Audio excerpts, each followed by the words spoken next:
Ce podcast a été produit par Eclomédia. Hello petite sœur, j'espère que tu vas bien. Si cela ne va pas, n'hésite pas à m'écrire sur Instagram ou tout simplement par mail. Toutes les informations sont inscrites sur la barre de description, peu importe la plateforme sur laquelle tu m'écoutes. Donc voilà, donc n'hésite vraiment pas. Aujourd'hui, je suis trop contente parce que j'accueille et je vais échanger avec une personne qui m'inspire énormément, que j'aime beaucoup. Elle s'appelle Marie-Adèle, elle va se présenter. Et je sais que tu sais que en ce moment, on travaille sur les blessures intérieures. Et elle, c'est la personne qui va vraiment t'aider. Tu verras que c'est possible de guérir des blessures intérieures vu ce qu'elle a vécu. Donc, j'ai hâte qu'elle nous partage son témoignage et qu'elle t'aide et qu'elle t'encourage. Donc voilà, c'est parti.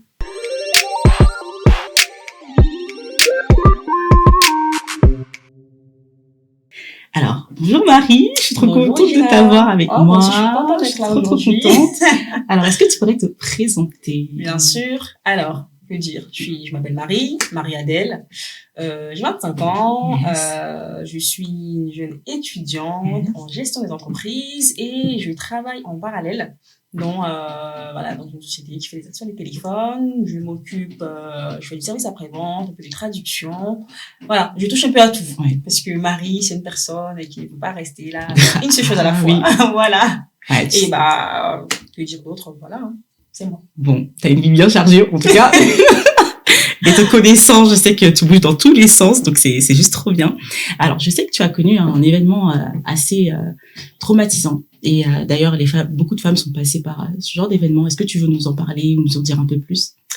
Oui, effectivement. Alors, depuis mon enfance, pas depuis, pendant mon enfance, j'ai vécu des choses assez compliquées que beaucoup de personnes, je précise, même ma famille, très peu de personnes sont au courant de cela.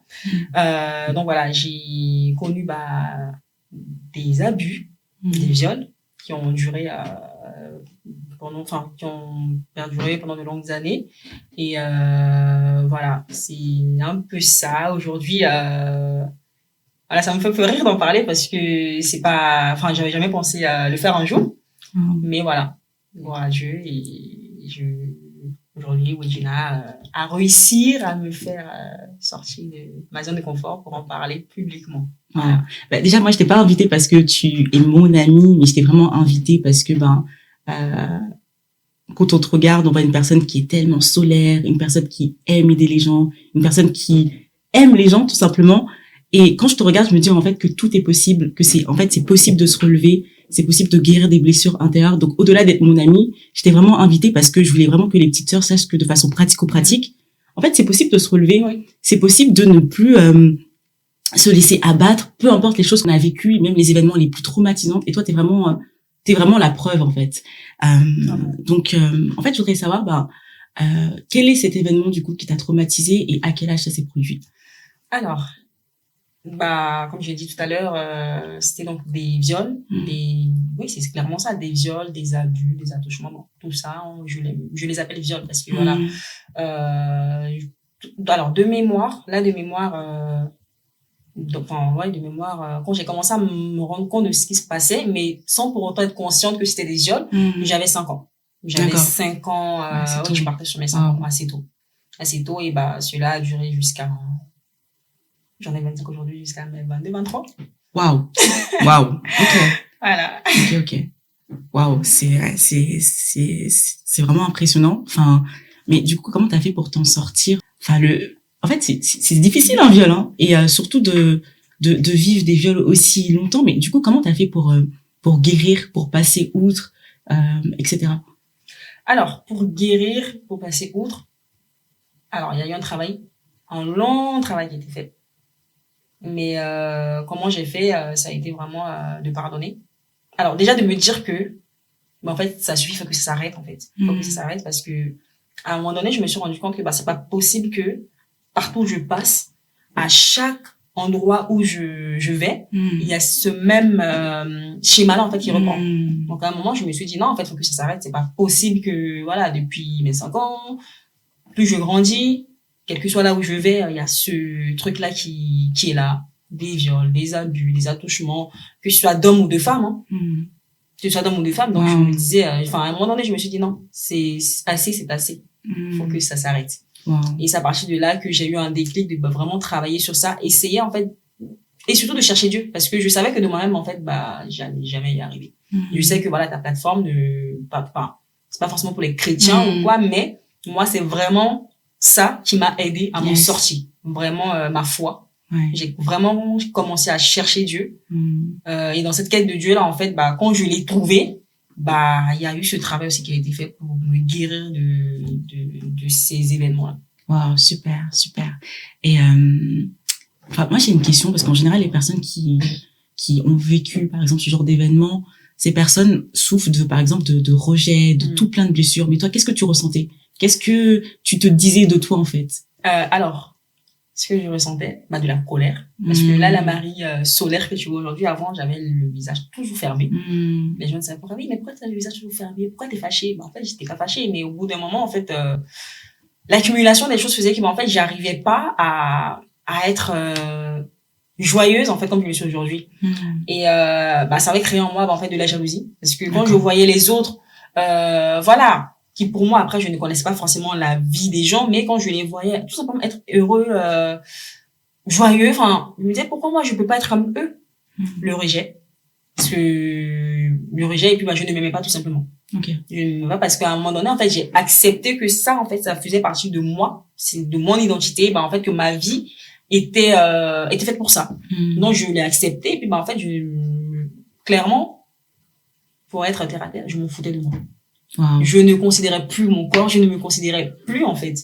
J'étais là, ok, c'est ma vie, en fait, ma vie se résume à ça, donc, quand ça arrivait. En fait, tu l'avais accepté, je l'acceptais clairement, et quand ça arrivait, par moment, en fait, j'étais là, ok, fait, et puis, voilà, quoi. Mais quel a été le déclic, en fait?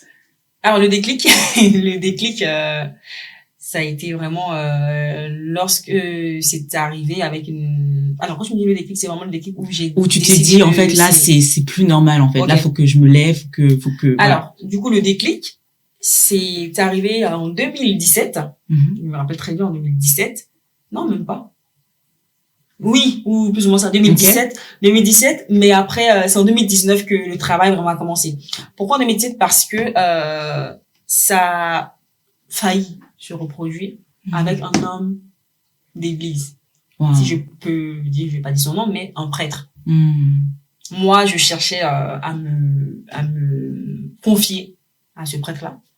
Et en fait, lui, il a eu en fait une sorte de, voilà, je sais pas, il s'est dit elle est vulnérable, elle est fragile, il voulait profiter. Il voulait profiter en rajoutant sa couche. Et en fait, à ce moment-là, j'ai dit non, c'est pas possible. C'est pas possible. En fait, faut vraiment que ça s'arrête. Parce que moi, je viens dans l'église chercher du réconfort, chercher la paix, chercher une solution à ce que je traverse. Et même toi, le prêtre, tu veux aussi, tu veux? Non. C'est là que j'ai eu vraiment le déclic. Et c'est à partir de là que j'ai vraiment commencé à remettre, en fait, ma vie de chrétienne en question. C'était vraiment là. Et c'est à partir de là que vraiment, j'ai commencé à chercher Dieu. J'ai vraiment commencé à chercher Dieu parce que je me disais, en fait, déjà, je ne pouvais pas parler. Je ne pouvais pas en parler, je ne pouvais pas le dire. Et, en fait, la seule personne qui peut m'aider, c'est Dieu. Il y a que Dieu qui peut vraiment m'aider, en fait, à sortir de là. Et c'est aussi par lui que je pourrais peut-être en parler à quelqu'un. Et c'est là, entre 2017 et 2019, j'ai vraiment commencé à chercher Dieu. Mais c'est vrai que quand j'ai commencé ma recherche de Dieu, c'était même pas plus par rapport à ça, c'était vraiment par rapport à moi-même. Par rapport à toi-même. Parce que je me suis dit, ok, j'ai grandi dans une famille chrétienne, mais les choses que je faisais, même à l'église, j'étais engagée, mais c'était par habitude, par religion. Mais il y avait pas vraiment cette conscience-là de je le fais parce que, voilà, j'aime trop Dieu, ou voilà. Non. En fait, c'est quand j'ai eu tous ces questionnements qui ont commencé à monter, en fait, pourquoi tu vas à l'église, pourquoi tu cherches Dieu?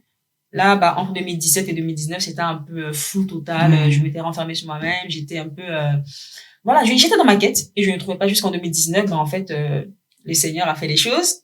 Il a conduit dans une église que je fréquente encore aujourd'hui. Et en fait, c'est à partir de là que vraiment le travail s'est fait, mais vraiment tout seul. Clairement tout seul. J'ai pas eu besoin de faire.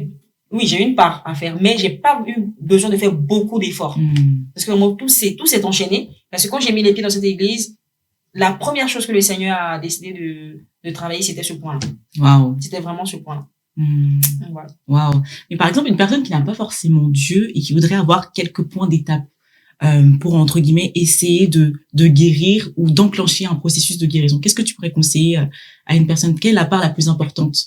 Alors, moi, déjà, ce que je pourrais dire à ce type de personne, c'est vraiment de vouloir déjà sortir de là. Parce que tant que tu n'as pas la volonté de sortir de là, tu vas beau faire, il y aura rien. Il y aura vraiment rien. Parce que moi, c'est vrai que avant même de chercher, certes, je voulais chercher Dieu, mais aussi je voulais sortir de là. C'est comme j'avais dit tout à l'heure, je voulais sortir de là. Je voulais. Mais, en même temps, ok, il y a eu la coïncidence qui a fait que je cherchais en même temps Dieu, donc il a fait. Mais la première chose, c'est de vouloir, de se dire, en fait, ok, je suis dans cette situation-là, mais est-ce que je me plais dedans? Yes. Est-ce que je me plais dedans, donc je reste dans ma zone de confort, qui est celle-là? Je n'en parle pas, voilà, je cherche pas d'aide, je reste dans mon coin. Ou, ok, j'ai vécu ça, mais ça suffit, faut que ça s'arrête. J'ai besoin de passer à autre chose, en fait. Quand tu te poses cette question-là, tu te dis ça, bah, je pense que, déjà, ton cœur est plus ouvert à faire le reste du travail. Parce que, une fois que tu as accepté ça, étant chrétien ou pas, il va falloir faire un travail qui est très dur.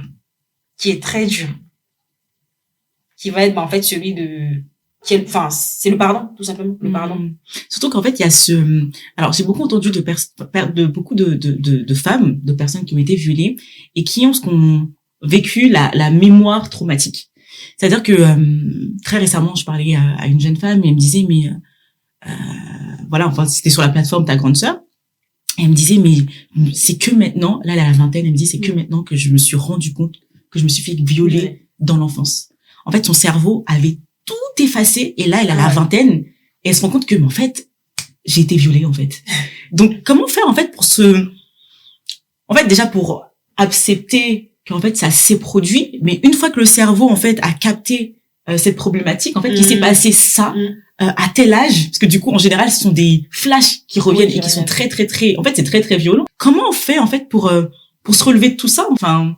Alors, moi, j'ai pas connu cette phase-là d'oubli, voilà, d'oubli total. J'ai pas connu ça parce que, bah, comme je disais, en fait, moi, c'était vraiment répétitif de 5 ans jusqu'à là. Mais je pense que, dans le cas de cette jeune fille, je pense que déjà, c'est de se dire, ok, parce que là, elle a du mal à se dire, bah, j'ai été violée. Enfin, non, dis-toi, oui, tu as été violée parce que tu étais un enfant. Tu as été violée. Parce que c'est vrai qu'on est souvent dans des trucs où on va souvent nous dire des choses. Non, c'est pas du viol. Oh, non, c'est du viol. Du moment où ça a été, sans ton consentement, c'est du viol. Yes. Donc, au bout d'un moment, en fait, sortons des histoires de, ah non, mais est-ce que toi, non, c'est du viol. Tu as été violée, d'accord. Maintenant que tu sais que c'était un viol, il faut que cette sœur-là cherche des personnes pour l'aider. Il faut qu'elle cherche de l'aide.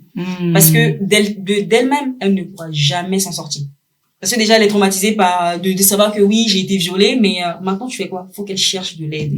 Ne pas rester seule. Clairement pas rester seule. Trouver des gens, des personnes de confiance, surtout de confiance, parce qu'il y a des gens qui sont très malveillants. Et ça, si vraiment elle tombe sur des personnes qui ne sont pas bienveillantes, elle risque d'être plus mal.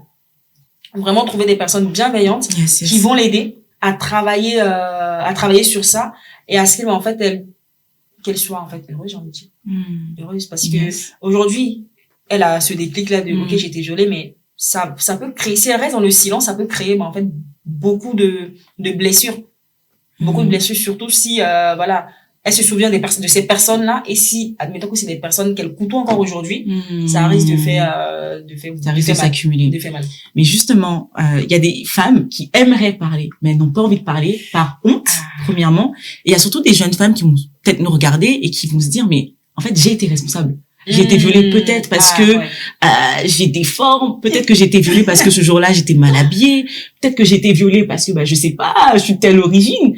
Donc du coup, enfin, il y a des femmes en fait qui se disent mais j'ai été violée parce que c'est moi en fait. Enfin, comment tu peux aider ces jeunes femmes? Comment tu peux les rassurer? Alors, ce que j'ai envie de te dire déjà à toi qui penses ça, c'est pas ta faute. Un viol, c'est un viol. Tu n'as pas appelé ce violeur là. Oui, j'aime me violer. Quel que soit comment tu t'es habillé, quelles que soient tes formes, quel que soit tout ce que tu peux te mettre dans la tête comme raison, ce n'est pas de ta faute. sors de cette pensée-là, ce n'est pas de ta faute. Donc, Waouh. c'est pas de ta faute. Voilà, j'espère que t'as compris. Non, mais j'espère que vous avez compris parce que ouais, ce n'est pas de ta faute. En fait, j'insiste sur ça parce que moi aussi j'étais dans cette situation-là et c'est vrai que c'est compliqué quand tu te dis que c'est de ma faute, je suis responsable, c'est vraiment compliqué en fait, de se relever. Parce que, en fait, tu es là, ah non, mais c'est de ma faute, j'avais pas fait ci. Même si t'étais nu, tu te promenais nu, c'est pas de ta faute. Je suis désolée, il y a des gens qui se promènent nus, les fous qui sont nus là. Pourquoi on va pas violer ces personnes-là? Pourquoi on va pas les violer que c'est toi qui vas venir violer? C'est pas de ta faute, ma sœur, c'est pas de ta faute. Bon, mon frère aussi, peut-être qu'il y a des frères qui sont allés violer, on sait pas. Mais, non, c'est pas de votre faute. Sortez de cette mentalité-là. Dites-vous, toutes les raisons que vous pouvez donner à ça, c'est pas de votre faute. C'est pas de votre faute, c'est la faute à celui ou à celle qui vous a fait ça. Yes, voilà. Yes. Wow, super. Donc, j'espère que ça t'a fait du bien.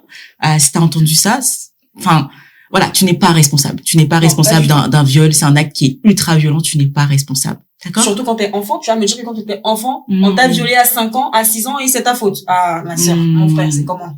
Comment tu fais pour être responsable d'un viol de 5 ans, 6 ans? Je suis désolée. Moi, je sais que moi, par exemple, un truc tout bête, hein. Là, on en parle, on en rigole aujourd'hui, mais je me souviens que quand j'étais en primaire et tout, même en maternelle, oui, très bien maternelle, avec ma nounou, parce que comme j'ai dit, il y avait aussi des femmes. Et ma nounou qui me venait la nuit parce qu'elle dormait en fait chez nous. Du coup, pendant qu'on dormait, voilà, elle venait, elle faisait ses affaires, elle me touchait, elle me mettait ses doigts. Hein. Elle me disait, oh, mais ne dis rien, papa, ne dis rien, maman. C'est juste un jeu. Ah, si 4 ans, 5 ans me dit c'est un jeu, aujourd'hui je vais dire c'est de ma faute. Non, c'est pas de ta faute, en fait, ils sont responsables, c'est pas ta faute. Donc, lorsque tu entends des voix comme ça, n'accepte pas ces voix. Fais mensonge. Vraiment, mensonge sur mensonge. Refuse. Dis à cette voix-là, c'est sa faute à lui. C'est pas ta faute à toi. Yes. Donc, voilà.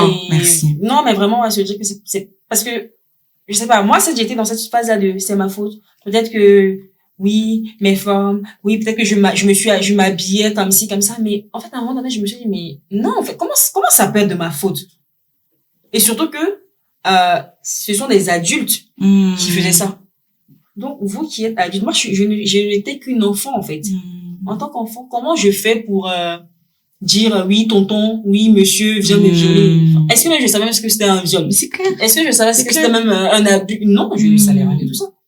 Donc, je peux pas, non. Ma petite sœur, ici, là. Je te parle, là.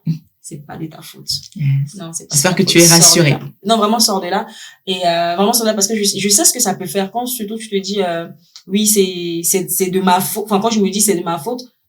Après, en fait, une fois que tu as cette pensée-là, tu as du mal à sortir de ça. Et à vouloir passer à autre chose, c'est compliqué. Après, tu l'acceptes, en fait. Exactement. Et moi, c'est pour ça qu'à un moment donné, j'étais en mode, en fait, c'est moi la responsable. Ouais. Donc, clairement, quand ils venaient faire les affaires, en fait, il y avait plus d'opposition. J'étais limite, en fait, à un moment donné, clairement, en fait, j'ai commencé à y prendre goût. J'étais là, ils faisaient les affaires, j'étais là, ils finissaient, et puis allez, hop, c'est bon. Tellement, c'était, une habitude, et tellement aussi, le fait de, en fait, je me disais, mais comment ça peut durer comme ça depuis enfant jusqu'à maintenant? Donc, je me dis, c'est ma faute, peut-être que c'est moi j'ai quelque chose que je ne sais pas, mais qui les attire, en fait. C'est peut-être moi. Donc, ok, d'accord, c'est ma vie qui se résume à ça, donc voilà, nous aller, quoi. Mais non, en fait, non, pas du tout. Wow. Alors moi, j'ai une question à te poser. Est-ce que tu as réussi à pardonner toutes ces personnes? Parce que du coup, toi, c'est pas une personne, c'est pas 2 personnes, mais c'est plusieurs. Mais du coup, comment t'as fait? Parce que déjà, les histoires de trahison, c'est compliqué. Mais toi, tu as vécu vraiment un viol. Donc du coup, est-ce que tu as réussi à pardonner toutes ces personnes? Et si t'as réussi, franchement, faut que tu nous expliques, faut que tu nous dises c'est quoi ton secret, vraiment. Alors, oui, j'ai réussi à pardonner.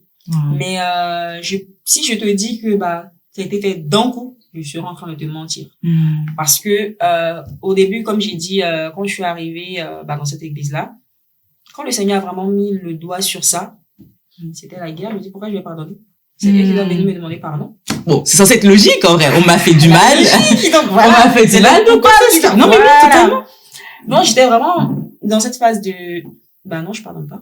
Le Seigneur te dit si tu pardonnes. C'était un bras de fer. Mais à un moment donné, je me suis dit, d'accord. Je veux que ça s'arrête. En fait, je veux sortir de là. Tu veux passer autre chose. Parce que ça faisait que, en fait, je me suis rendu compte que ça faisait qu'avec les hommes, j'étais sans pitié.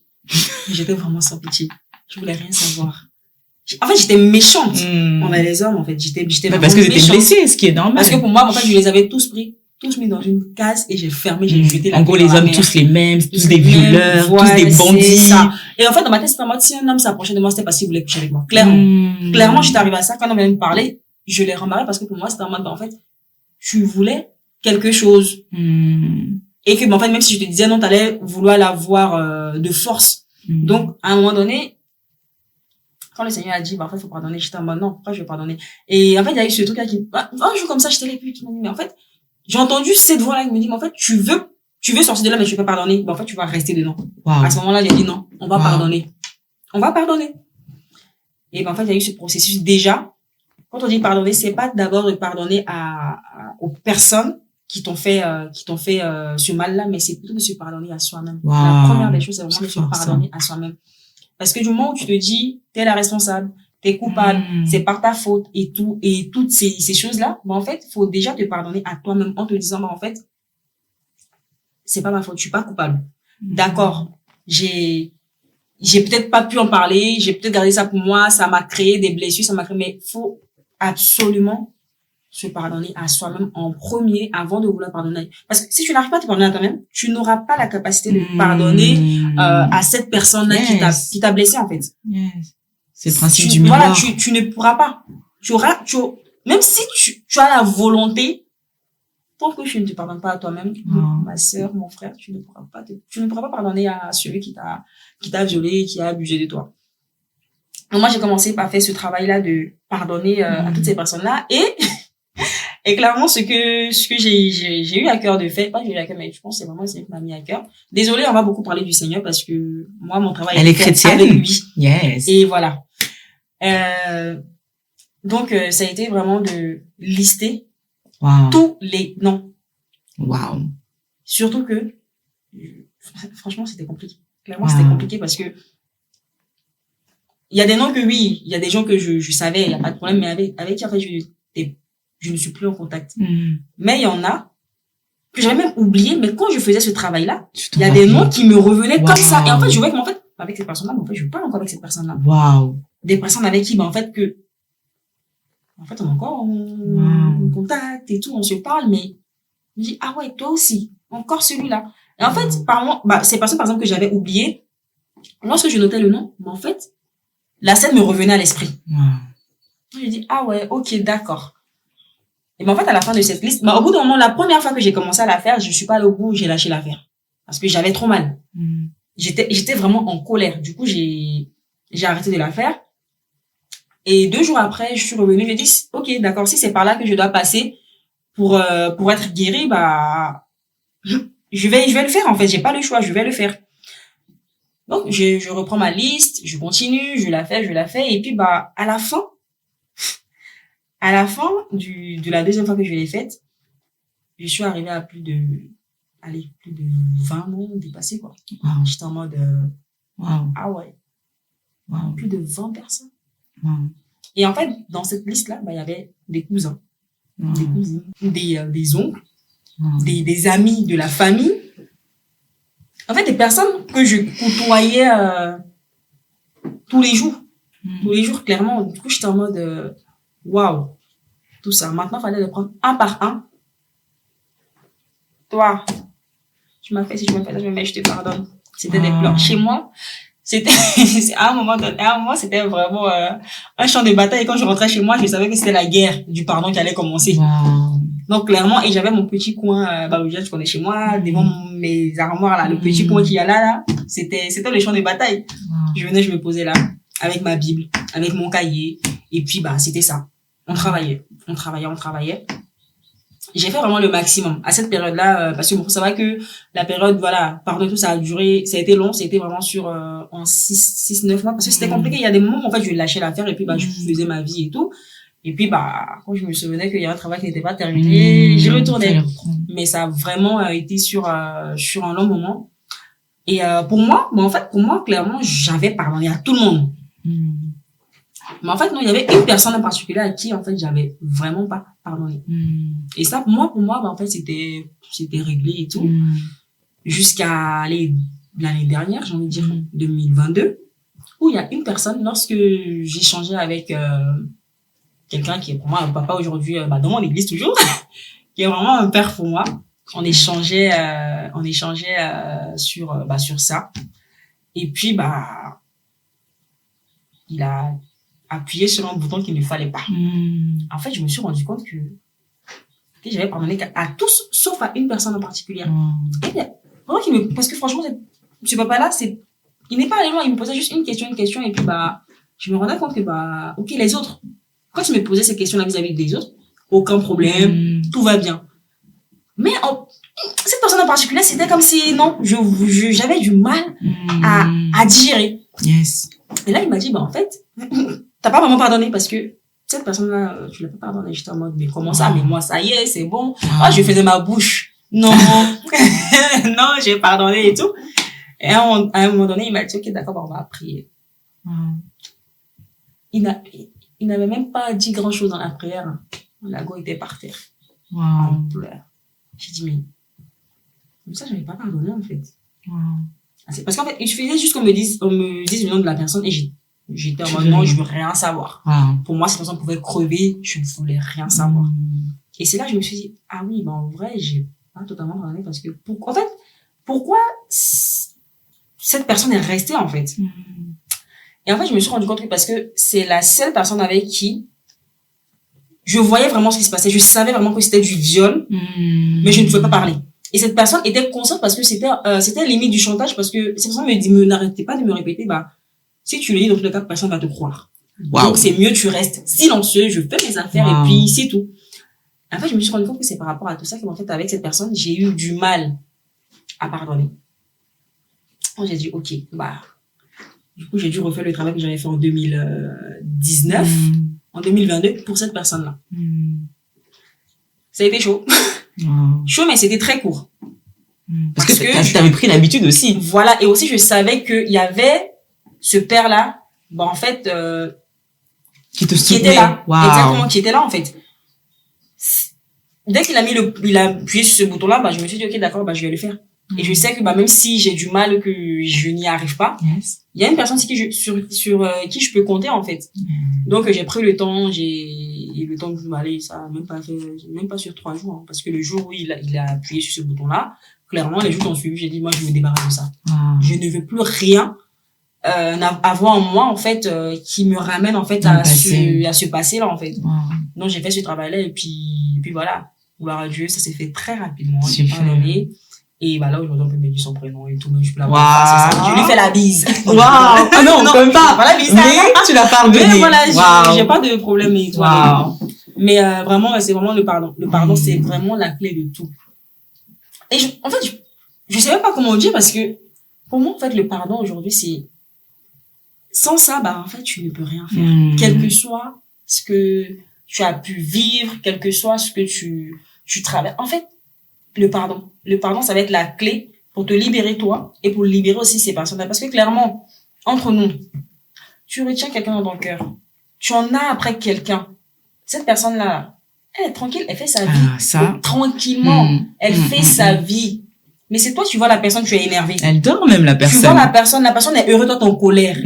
Tu vois la personne, tu es dans tous tes états. Pourtant, cette personne-là vit sa meilleure vie. Donc, vraiment, moi, c'est vraiment été le pardon, en fait, la clé pour me relever, pour passer à autre chose et puis pour aujourd'hui être ce que je suis. Je me rappelle, tu avais dit quelque chose qui avait beaucoup marqué il y a quelques jours. Tu m'as dit que quand on est blessé et qu'on pardonne, c'est comme si on faisait 80% du travail. En fait, c'est énorme.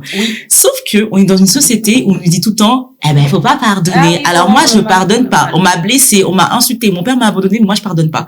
Mais sauf que ce que tu ne comprends pas, c'est que quand tu ne pardonnes pas, tu es bloqué. Exactement. Et ça bloque plein de domaines dans ta vie, en fait. Donc, tu pardonnes pas pour faire plaisir aux autres. Tu pardonnes parce que tu t'aimes, toi. Et si tu t'aimes assez, tu vas décider de faire le même travail que Marie. C'est pas facile de prendre le temps avec soi-même, d'aller dans le passé, de travailler sur le pardon, de prendre le temps d'écrire. Mais il faut le faire. Parce que sinon, tu ne vas clairement pas avancer. C'est pour ça que moi, j'ai créé un workbook pour apprendre aux jeunes femmes, tout simplement, à passer du temps avec elles-mêmes, à revenir sur leurs blessures, à prendre le temps d'écrire ce qui ne va pas, en fait, pour pouvoir avancer. En fait, c'est important de faire ce travail et j'ai l'impression que dans cette société, on nous pousse à faire plein de choses, mais à ne pas prendre le temps de passer du temps avec nous-mêmes, à pas prendre le temps de guérir de nos traumatismes, de nos blessures. Et je trouve que c'est extrêmement dommage. Donc, quand vous êtes blessé, quand il y a des choses comme ça qui se produisent dans votre vie, n'attendez pas, je vous en supplie, prenez le temps avec vous-même, prenez un cahier, prenez par exemple le workbook que j'ai créé ou autre en fait, prenez une feuille blanche et commencez à écrire, dites comment vous ressentez, écrivez le nom de certaines personnes que vous devez pardonner et faites ce travail-là, ça va vraiment vous aider et vous libérer. Ça prendra peut-être du temps comme Marie, ou peut-être pas, parce que par exemple Marie vers la fin, la dernière personne qu'elle n'a pas su pardonner, elle a dit que, concrètement, c'était beaucoup plus rapide. Et à force de le faire, vous allez devenir des as du pardon. C'est-à-dire qu'il y a des personnes qui vont vous marcher sur les pieds, vous allez dire, mais c'est quoi? Allez hop, je pardonne. Il y a des personnes qui vont vous insulter. Vous allez dire, mais c'est quoi? Parce que vous vous aimez, en fait. Et vous allez comprendre que le pardon, en fait, ça vous facilite la vie. Vous êtes moins aigri, vous êtes moins amer, vous êtes moins anxieuse. Enfin, c'est vraiment un must, en fait. Donc, faut vraiment apprendre à faire ce travail, en fait, tout simplement. Et aussi, pour ajouter ce que tu dis, Regina, c'est vrai que prendre le temps avec soi-même, ça te permet, j'ai envie de dire, souvent, en fait, ne même pas faire attention au mal que les gens peuvent te faire, en fait. Parce que quand tu apprends à passer du temps avec toi-même, tu apprends à t'aimer, tu apprends à te donner de la valeur, il y a des situations face auxquelles, je vous assure, la situation se passe, en fait, tu la vois, mais elle ne te dit absolument rien parce que tu t'aimes, parce que tu as appris à faire la part des choses. Parce que quelqu'un qui ne se connaît pas, qui ne s'aime pas, qui ne sait pas prendre du temps avec soi, il va rester là à poser son attention sur tout et n'importe quoi. Wow. Et à être dans le mal. Wow. Mais quand tu passes du temps avec toi-même, tu t'aimes. Franchement, il y a des choses, il y a des choses dont tu ne prends même pas attention. Tu ne prends vraiment pas attention. Quelqu'un peut te blesser, non, il passe là, on te dit pas bonjour, mais en fait, ok, il m'a pas dit bonjour. Tu apprends même à excuser souvent le tort que les gens te font. Ah oui, et je peux vous assurer que je connais Marie. Je vous assure que je la connais bien. Et c'est typiquement le genre de femme, elle excuse tout. C'est-à-dire qu'on lui fait du mal, on peut même mal lui parler, et elle va excuser. Peut-être que cette personne, elle ne m'a pas vue. Peut-être que cette personne, elle était occupée. Elle va trouver une excuse, en fait, parce que elle a assez confiance en elle. Elle s'aime. Elle est tellement guérie qu'elle veut garder cette paix, en fait. Clairement. Et puis, entre nous, que tu me dises bonjour ou pas. Ça change quoi? Je respire. Je vis. C'est ça. Ça ne change pas mon prénom. C'est ça. Mais quand tu es blessé, c'est compliqué. Exactement. Parce que tu dis, ah non, la personne n'a pas dit bonjour, c'est compliqué. Surtout, elle ne m'aime pas. Oh, il m'a bien vu. Pourtant, quelqu'un peut souvent avoir le regard vers toi, mais il est dans ses pensées. Mais grave. Il est ailleurs, mais toi qui es le centre du monde, faut toujours qu'on te voit. On t'a pas vu cette fois et tu es blessé. Apprenez vraiment à prendre du temps avec vous et aussi à faire les choses seules. Ça, c'est très important. J'aime quand tu te parles de ça. À faire les choses seules. Si vous aimez un truc, n'attendez pas que vous soyez accompagné ou qu'il y ait quelqu'un pour le faire avec vous. Yes. Non. Tu as envie de voyager, prends ton billet, tu voyages. Yes. Tu as envie de te balader, prends ton passe Navigo, je sais pas ce que tu as, mais fais tes choses tout seul. N'attends personne. Le resto. Le shopping. Non, mais parce que, attends, je connais des personnes qui détestent manger au resto seul. Mais en fait, ça prouve que la personne, elle est pas à l'aise avec elle-même, en fait. Donc, avec elle-même. Franchement, prenez le temps pour vous. Prenez le temps pour vous. Comme Ogina a dit, et moi, franchement, je kiffe trop écrire. Chez moi, il y a des cahiers partout. Faites ce travail. Si, je sais pas, je suis passée aujourd'hui, quelqu'un m'a énervé, je vais rentrer, elle m'a énervé. Mais j'ai écrit, et puis bon, après, je vais pas rester là-dessus, je vais passer à autre chose. Mais en fait, écrire, et puis j'ai envie de dire, je sais pas, ça se trouve demain, vous allez vous retrouver avec des paquets de cahiers, vous allez sortir des livres. Ah, des livres? Ça va faire de l'argent. Surtout, ce qui est bien dans le fait d'écrire, c'est que souvent c'est ta personne à qui te confier. Le fait d'écrire, en fait, ça te permet de te libérer. Wow, pas forcément de manière verbale, mais le fait de poser, de le mettre sur un papier, ça te permet de sortir ce qui ne va pas. Et ça, pour d'autres, moi, au début, en tout cas, c'est ça qui m'a beaucoup aidé. Au début, j'écrivais tout. Quelque chose n'allait pas, j'écrivais. J'écrivais. Et en fait, je me rendais compte que plus j'écrivais, en fait, plus je me sentais bien. Je pouvais être énervée, mais à un point où on ne pouvait pas me contrôler. Mais quand je prenais mon cahier, j'écrivais. C'était mieux. Quelque temps après, je me sens mieux. Parce que c'est comme si j'avais l'impression d'avoir parlé à quelqu'un. Je m'étais, défoulée. Donc, je respirais mieux. Mais, le fait de tout garder en soi, ne pas avoir quelqu'un qui parlait, ne pas écrire, garder tout, votre estomac n'est pas une poubelle. Ce Ah. n'est pas une poubelle. Vous Wow. n'êtes pas une poubelle. Tout ce qui n'est pas bon doit sortir. De la même manière où ça sort, voilà. Voilà. Mais Voilà. oui, non mais c'est super. Et aujourd'hui, tu as à cœur de partager ton expérience Oui. au-delà de ça, d'accompagner des jeunes femmes, de redonner de l'espoir, d'encourager. Je sais que Marie, t'es une personne qui aime beaucoup encourager, t'as un cœur mais immense. Et est-ce que tu peux nous parler un peu plus de ce projet? Et si j'ai pas envie? Non, je rigole. Tu vas parler de ce projet. Non, mais c'est vraiment quelque chose que j'avais à cœur depuis quelques années, mais que j'ai jamais osé. Tout ça parce que clairement j'avais peur. J'avais peur, sachant que moi, mon histoire, je vous dis, hein, là, peut-être que mes parents vont voir ça, ils vont être en mode, ah bon, tu as vécu ça. Wow. Parce que mes propres parents ne sont pas au courant de tout ça. Wow. Mes frères et sœurs, personne. Wow. Voilà. Franchement, j'ai envie de dire, des personnes qui me connaissent et tout, il y a peut-être 5% qui savent que j'ai vécu des abus, des viols. Mais, et enfin, depuis des années, j'avais ça, mais je n'osais pas me lancer parce que j'avais peur du regard des autres. J'avais peur, mais si je commençais à, qu'est-ce que mes parents vont penser, qu'est-ce que mes amis vont penser, qu'est-ce que, peut-être que, voilà, les gens pensent une menteuse et tout, mais il y avait plein d'idées négatives qui fusaient. Donc, j'étais en mode, non. Et ben, en fait, en début de cette année, le 1er janvier exactement, j'ai écouté un message, et là, en fait, c'est comme si on m'avait mis un coup de pression. Wow. C'est maintenant que tu dois commencer. Wow. Cette année 2023 là, tu dois commencer. Wow. Donc c'est de là que j'ai eu cette inspiration divine de créer cette plateforme qui s'appelle Relève-toi. Wow.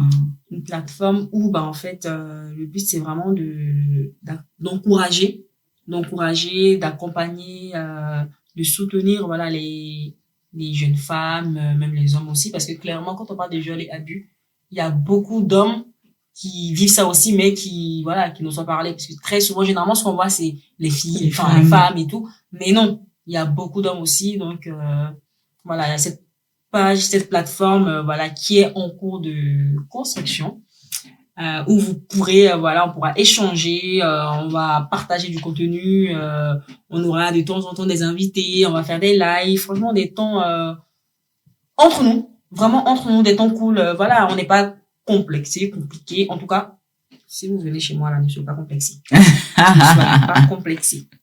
Non, mais voilà, du coup, c'est un peu ça. Ah, j'ai hâte. Dans tous les cas, les informations seront inscrites sur la barre de description. Bien évidemment, que ce soit sur YouTube, plateforme d'écoute, Spotify. On l'affichera également dans la vidéo. Et franchement, n'hésitez pas à vous abonner, à lui envoyer un petit message. Je sais qu'il y a énormément de personnes qui sont passées par ce genre d'événement. Donc, vraiment, n'hésitez pas, quoi. Et est-ce que tu aurais un dernier message pour les petites sœurs? Oui. Alors, chères petites sœurs, chers petits frères.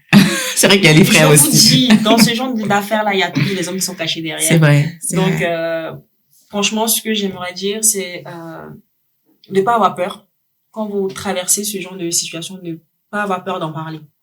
Même si on ne va pas vous croire, même si on va vous traiter de je ne sais qui, je ne sais quoi, parlez.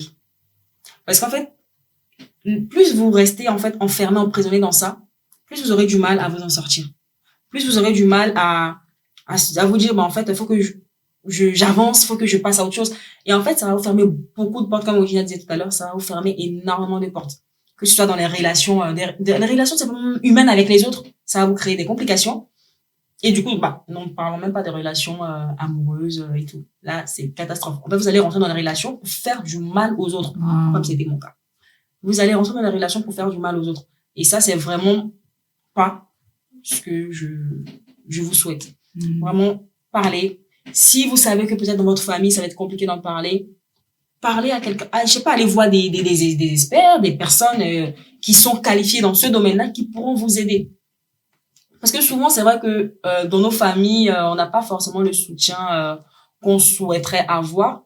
Mais au-delà de la famille, on a d'autres personnes extérieures qui sont là, en fait, pour nous, qui sont disponibles pour nous aider. Donc, vraiment, sortez de ce silence-là.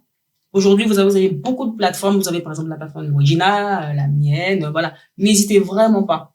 N'hésitez pas. Sortez du silence, en fait. Vraiment, sortez du silence. Parce que plus on reste dans le silence, en fait, on se fait du mal à nous-mêmes.